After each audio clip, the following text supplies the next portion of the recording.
जगत श्री गणेशाय नमः। श्री सरस्वती नमः। श्री गुरुभ्यो नमः। जगद्गुरु नरेंद्राचार्य महाराज की जय। सद्गुरु काड सिद्धेश्वर महाराज की जय। संत शिरोमणि गजानन महाराज की जय। आद्य जगद्गुरु रामानंदाचार्य महाराज की जय। या वल्लभ रामचंद्र की जय। गुरुर्ब्रह्मा गुरुर्विष्णू गुरुर्देवो महेश्वरा गुरुर्साक्षात् परब्रह्म तस्मै श्री गुरवे नमः। सार्थ श्रीमत दासबोध दशक 18वा समास 9वा निद्रा निरूपण।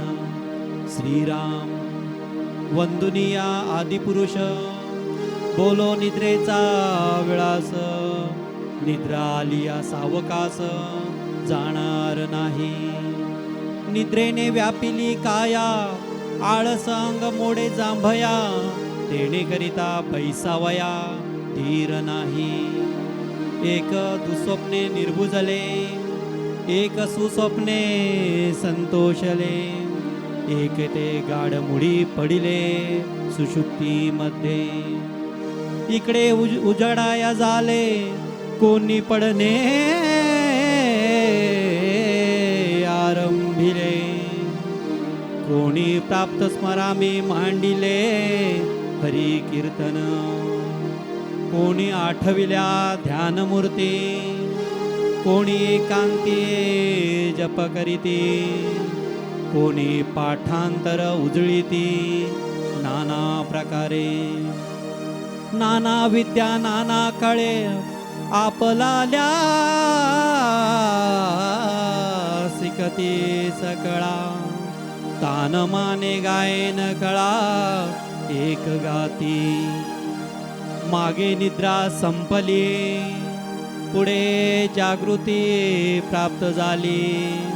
व्यवसायी बुद्धी आपुली प्रेरिते झाले। ज्ञाता तत्वे सांडून पळाला तुर्ये पलीकडे गेला।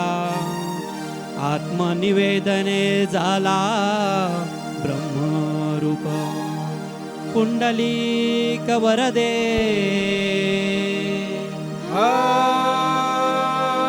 हरी विठ्ठल। श्री ज्ञानदेव तुकाराम पंढरीनाथ महाराज की जय। जगद्गुरु नरेंद्राचार्य महाराज की जय। जगतगुरु श्री के पावन चरण कमलों को वंदन करते हुए सत्संग में उपस्थित सभी को श्री गुरुदेव। पिछले सप्ताह पिछले सत्संग में हमने अंतर्देव निरूपण इस विषय का गहन अध्ययन किया। इस विषय में हमने यह जाना कि जो हम चराचर में ढूंढ रहे हैं वह आत्मा वह परमात्मा हमारे में ही बसी हुई है। इस निरूपण में हम ऐसा विषय सुनने वाले हैं जो हमारे दिल के बेहद करीब है, जो हमें बेहद पसंद है। पर यह विषय का अध्ययन शुरू करने से पहले हमें ये देखना है कि आपके आसपास कोई सोया तो नहीं है। और हाँ, ये भी देखना कि आप खुद तो सोए नहीं हैं। जी हाँ, आज का हमारा निरूपण का विषय है निद्रा निरूपण, यानी नींद यानी सोना। अंत में हम इस सप्ताह इस सत्संग में यह जानेंगे कि निद्रा और अध्यात्म का क्या घनिष्ठ संबंध है। समर्थ कहते हैं कि मनुष्य के जीवन में निद्रा का बड़ा ही महत्व है। यह हमें किसी को जानने की या फिर किसी को बताने की ज़रूरत नहीं है। खाना पीना सोना यह मनुष्य के जीवन के नित्य कर्म है। खाना खाने के बाद हम सो जाते हैं और सोने के बाद हम अजीब अजीब हरकतें करते हैं। यह अजीब अजीब हरकतें समर्थ जी ने हमें इस ग्रंथ में इस निरूपण में बताए हैं। जिसकी नींद पूरी ना हो वह बड़ा बेचैन हो जाता है। एक दिन अगर हमें खाना खाने ना मिले तो भी चलेगा, पर हमें नींद पूरी करनी ज़रूरी है। समर्थ कहते हैं कि जब हम निद्रा अवस्था में होते हैं तो अजीब अजीब हरकतें करते हैं, अजीब अजीब बर्ताव करते हैं। हमारे बर्ताव पर हमें नियंत्रण नहीं होता है। पर वही जब हम नींद के पहले होते हैं तो हमें हमारी बर्ताव पर नियंत्रण होता है। समर्थ कहते हैं कि नींद में लोग अजीब अजीब हरकतें करते हैं। आत्म पुरुष को वंदन करते हुए समर्थ निद्रा के विलास यहाँ पर इस निरूपण में बता रहे हैं। समर्थ कहते हैं कि जब हमें आलस आता है, हम जब आलस्य से घिरे हुए रहते हैं, जब हमें नींद आती है तो हम ऐसे चुटकियाँ बजाते हैं, हम अंगड़ाइयाँ लेते हैं, हम ऐसे गिरते गिरते सो जाते हैं, हम बैठे बैठे भी सो जाते हैं। और हम सफ़र ही इसलिए कर सकते हैं कि हम बस में और ट्रेन में सो सके। कोई कोई तो बस में और ट्रेन में ही खड़े खड़े सो जाते हैं, कोई बैठे बैठे ही सो जाते हैं, कोई कोई नींद में इस घर से उस घर तक चले जाते हैं, कोई कोई नींद में मलमूत्र विसर्जन कर देते हैं, कोई कोई नींद में घड़ी की कांटों की तरह घूमते रहते हैं और घूमते ही रहते हैं। समर्थ कहते हैं कि हमारा अपने पर नियंत्रण ही नहीं होता। हम अगर अच्छा सपना देखते हैं तो खुश हो जाते हैं, अगर हम बुरा सपना देखते हैं तो हम डर जाते हैं। कोई कोई तो नींद में अपना मुंह खुला रखकर सोते हैं और लार गिराते रहते हैं। कोई कोई तो सपने में भूत की तरह दिखते हैं, अपनी आंखें आधी खुली और आधी बंद रखते हैं, कोई कोई आंखें पूरी बंद कर कर सो जाते हैं। यानी हमें हमारे नींद पर बिल्कुल भी नियंत्रण नहीं होता है। समर्थ कहते हैं कि जब कीर्तन में अगर कोई आदमी कीर्तन सुनने आता है, प्रवचन सुनने आता है, तो जो कीर्तनकार की वीणा होती है, सोते सोते वो वीणा पर ही सो जाता है और वीणा टूट भी जाती है, पर फिर भी हमें याद नहीं रहता है। हमने स्वामी जी से बहुत बार प्रवचन में यह कहानी सुनी है जो अब मैं यहाँ पे दोहराना चाहूँगी। स्वामी जी ने हमें ये बताया था प्रवचन में कि एक भेल बकरियाँ पालने वाला होता है, उसकी पत्नी उसे चिल्लाते डांटते कहती है कि घर पे बैठे बैठे पढ़ रहे हो तो ऐसा करो कि तुम प्रवचन सुनने जाओ। तो अपनी बीवी के डर से वह प्रवचन सुनने तो आता है, पर प्रवचन सुनते सुनते ही सो जाता है। और जब वह प्रवचन में होता है तो उसके बाजू में कुत्ता होता है और वह कुत्ता अपनी विधि कर कर चला जाता है। प्रवचन खत्म होते ही वह अपने घर जाता है और उसकी बीवी उसे पूछती है कि प्रवचन कैसा था, तो वो कहता है प्रवचन नमकीन था। यानी यह जान लीजिए कि हम प्रवचन में सो जाते हैं और हमें याद ही नहीं रहता कि हम क्या कर रहे हैं। समर्थ कहते हैं कि इसमें नींद में हम बड़ी बड़ी खर्राटे लेते हैं। यहाँ पे कितनी सारी भगिनी है जो इनका अनुभव उन्होंने लिया है कि इतने ज़ोर से खर्राटे लेते हैं जैसे कि मानो अपनी गले में लाउड स्पीकर बिठाया हो और ज़ोर ज़ोर से खर्राटे लेते हैं। कोई कोई तो अपनी नींद में डकार लेते हैं, कोई कोई तो नींद में इतने चिल्लाते रहते हैं कि पूछो ही मत। कोई कोई नींद में अपनी ही बातें करते रहते हैं। अच्छा सपना देखते हैं तो खुश होते हैं, बुरा सपना देखते हैं तो रोने लगते हैं। अलग अलग हरकतें नींद में करते ही रहते हैं। तो समर्थ कहते हैं कि यह जो निद्रा अवस्था है ना, यह अध्यात्म से जुड़ी हुई है। निद्रा अवस्था यानी हमारा अंतकरण सोया हुआ है, हमारी आत्मा सोई हुई है, तो यह अवस्था निद्रा अवस्था है। हमें अगर जागृत अवस्था में आना है तो सद्गुरु के चरणों में आकर खुद को समर्पित कर कर हमें उस निद्रा से, उस माया से बाहर आकर परब्रह्मा की ओर जाना है। निद्रा अवस्था में रहने के कारण हम आलस्य में इस कदर डूब जाते हैं कि हम उस नारायण को ही भूल जाते हैं। इसलिए हमें हर श्वास पर, हर सदा हमें उस नारायण का जप करना चाहिए, हमें सद्गुरु के चरणों में जाना चाहिए। इसके लिए हम एक दृष्टांत देखते हैं, हम किस तरह इस निद्रा रूपी माया में अटके रहते हैं, किस तरह इस निद्रा रूपी माया में हम फंस जाते हैं। एक बार नारद जी को अहंकार हो जाता है कि मैं माया में नहीं फंसूंगा, मैं माया में अटके नहीं रह सकता।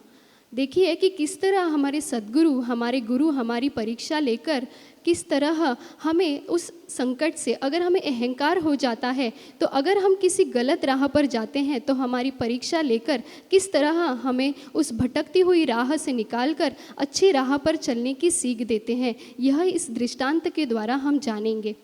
एक बार नारद जी को अहंकार हो जाता है कि मैं माया में फंस नहीं सकता, और यह अहंकार श्री कृष्ण जी जान जाते हैं। और श्री कृष्ण जी नारद जी को कहते हैं कि चलो आज हम यमुना नदी के किनारे नहाने जाते हैं।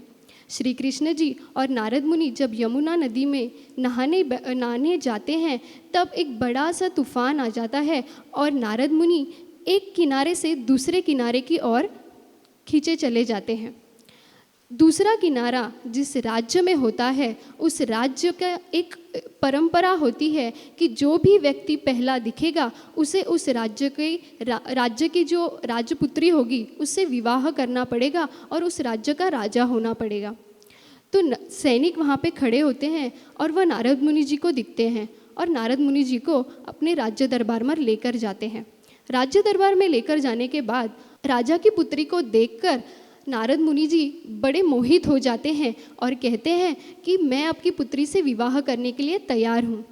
ये कहते राजा उन दोनों की शादी करा देते हैं, विवाह संपन्न हो जाता है और उन्हें 2 बच्चे भी हो जाते हैं। पर कुछ समय बाद, कुछ दिनों के बाद वह रानी मृत्यु हो जाती है उसकी और वह मर जाती है।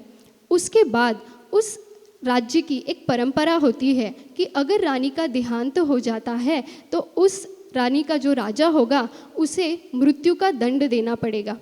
और ऐसे करते करते नारद मुनि जी को ये पता चल जाता है कि अभी तो मेरी मृत्यु होने वाली है, और ऐसे करते करते वो वहाँ से दौड़ने लगते हैं, भागने लगते हैं और भागते भागते नदी के किनारे आते हैं और नदी में छलांग लगाते हैं और नदी में डूब जाते हैं। फिर से बड़ा सा एक तूफान आ जाता है और नारद जी नदी के एक किनारे से दूसरी ओर चले जाते हैं और वहाँ पर श्री कृष्ण जी वहाँ पर मुस्कुराकर नारद मुनि जी को कहते हैं, क्या हुआ, आज तुम्हें पूरा दिन नदी में नहाने की इच्छा हुई है क्या? तब नारद मुनि जी के ध्यान में आता है कि अरे मैं कहाँ था, मैं तो नदी में नहा रहा था, मेरी शादी कैसे हो गई, मेरे 2 बच्चे कैसे हो गए? तो यह श्री कृष्ण जी का माया जाल था। अगर हम ऐसे देखें, वास्तविकता में नारद मुनि जी की कोई शादी नहीं हुई थी, पर श्री कृष्ण जी ने ऐसी माया वहाँ पे उत्पन्न की थी, माया की ऐसी निर्मित की थी कि नारद जी उस माया में फंस गए।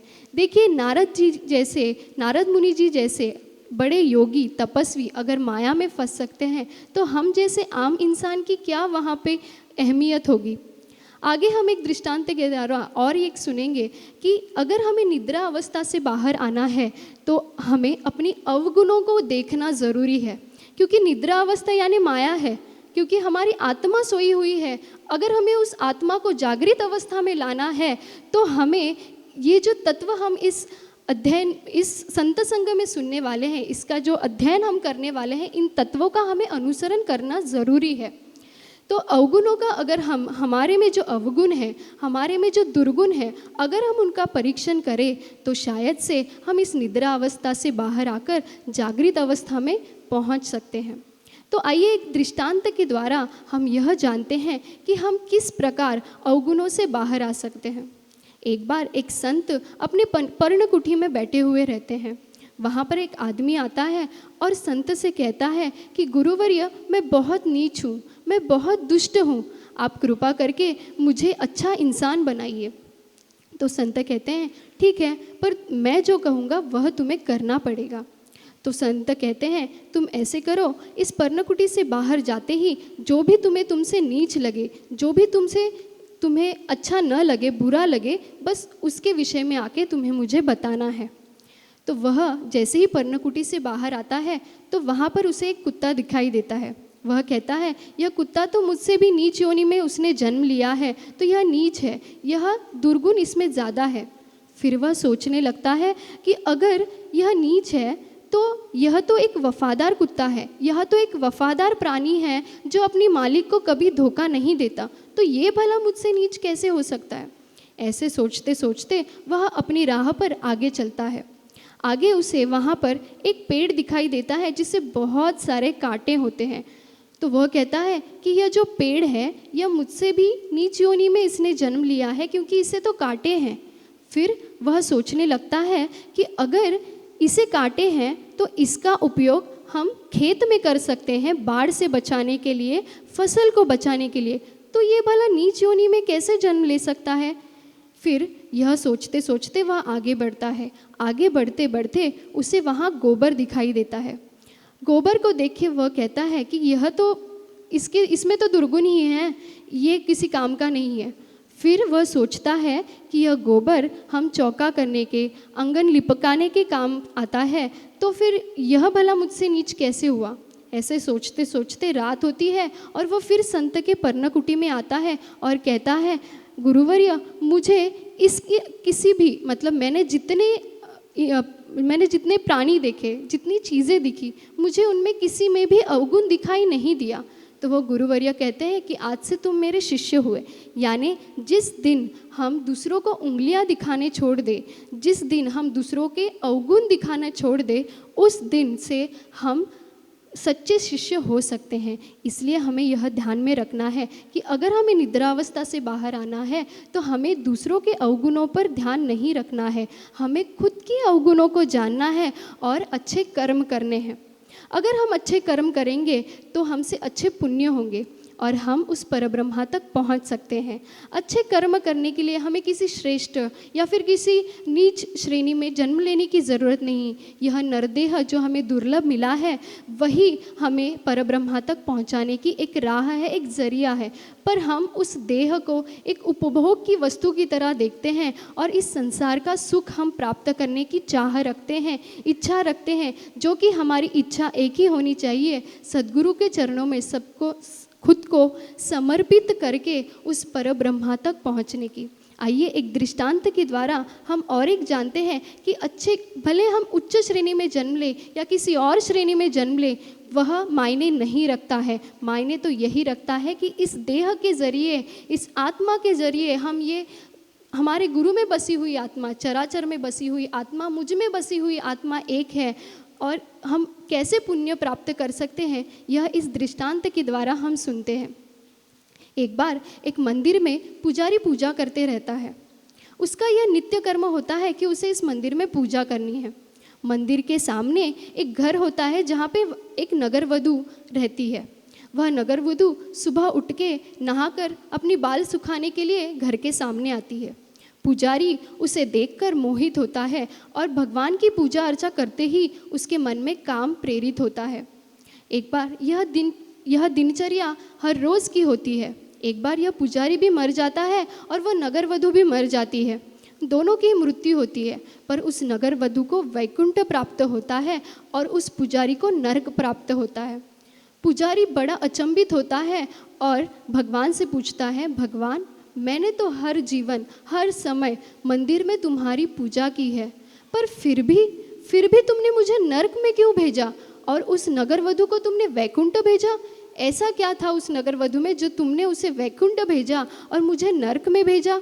तब भगवान कहते हैं कि वह नगर वधू बाल सुखाने के लिए नहीं आती थी। वह नगर वधू सच्चे दिल से, सच्चे श्रद्धा से, सच्चे विश्वास से मंदिर में उसे प्रवेश नहीं था, इसलिए वह मंदिर से बाहर घर के अंदर ही घर के सामने खड़े होकर मेरी पूजा करती थी। मेरे सामने नित्य नियम से नम्र होकर मेरी पूजा करती थी।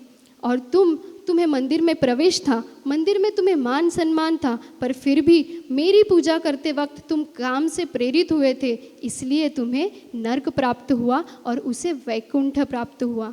देखिए कि हम कितनी श्रद्धा से, कितनी भाव से हम सद्गुरु के चरणों में खुद को अर्पित करते हैं। यह हमारा पाप और पुण्य भी इसी मायने में निश्चित होता है। इसलिए हमें सद्गुरु को सच्चे दिल से, सच्चे श्रद्धा से, सच्चे भाव से प्रार्थना करनी चाहिए ताकि हमें भी मोक्ष से मुक्ति मिल सके। आगे के तत्व में हम यह जानेंगे कि अगर हमें निद्रा अवस्था से बाहर आना है तो हमें अहंकार भी नहीं चाहिए, हमें अहंकार से दूर होना चाहिए, क्योंकि अहंकार इंसान को कहाँ से कहाँ पहुँचा देता है। अगर इंसान अहंकार में डूब जाता है तो ना सगे देखता है, ना सोयरे देखता है, ना कुछ नहीं देखता है, बस अहंकार में डूबा चला जाता है। और एक दिन जब मृत्यु के वक्त उसे पता चलता है कि अरे मैंने जीवन में क्या प्राप्त किया। एक बार श्री कृष्ण जी दरबार में अपने भक्तों के साथ बैठे हुए रहते हैं। वह श्री कृष्ण जी अपने भक्तों से कहते हैं कि मुझे आपसे कुछ तो चाहिए। भक्त कहते हैं कि मेरे पास तुम्हें देने के लिए कुछ भी नहीं है, मैं तुम्हें क्या दूं? तो भगवान कहते हैं कि देखो, ऐसी चीज़ है जिसका निर्माण मैंने नहीं किया है, जो मानव निर्मित है, वह चीज़ मुझे दे दो। तो भक्त कहते हैं कि अगर तुम्हें मुझे देना है तो अहंकार दे दो। यानी भगवान श्री कृष्ण कहते हैं कि अगर तुम्हें देना है तो मुझे अहंकार दे दो, जो अहंकार की निर्मिति मैंने नहीं की है, तो इसलिए वह अहंकार मुझे दे दो ताकि तुम मेरे हो सको, यानी मेरी भक्ति कर सको। अगर तुम्हारे मन में अहंकार रहेगा तो शायद से तुम मेरे तक कभी नहीं पहुंच सकते, मुझ तक कहीं नहीं पहुंच सकते, मेरे आसपास भी नहीं रह सकते। इसलिए सद्गुरु हमेशा कहते हैं, हमारे गुरु हमें हमेशा कहते हैं कि संत संग में आओ, नवविधा भक्ति करो। यानी हम इतने भाग्यशाली हैं कि एक ही संत संग में हम नवविधा भक्ति के पात्र होते हैं। पर अगर यह नवविधा भक्ति हम सच्चे श्रद्धा से, सच्चे मन से ना करें तो शायद से यह भक्ति का हमारे फल में भ्रम पैदा हो जाएगा, निद्रा वो जैसे हमारी अवस्था हो जाएगी।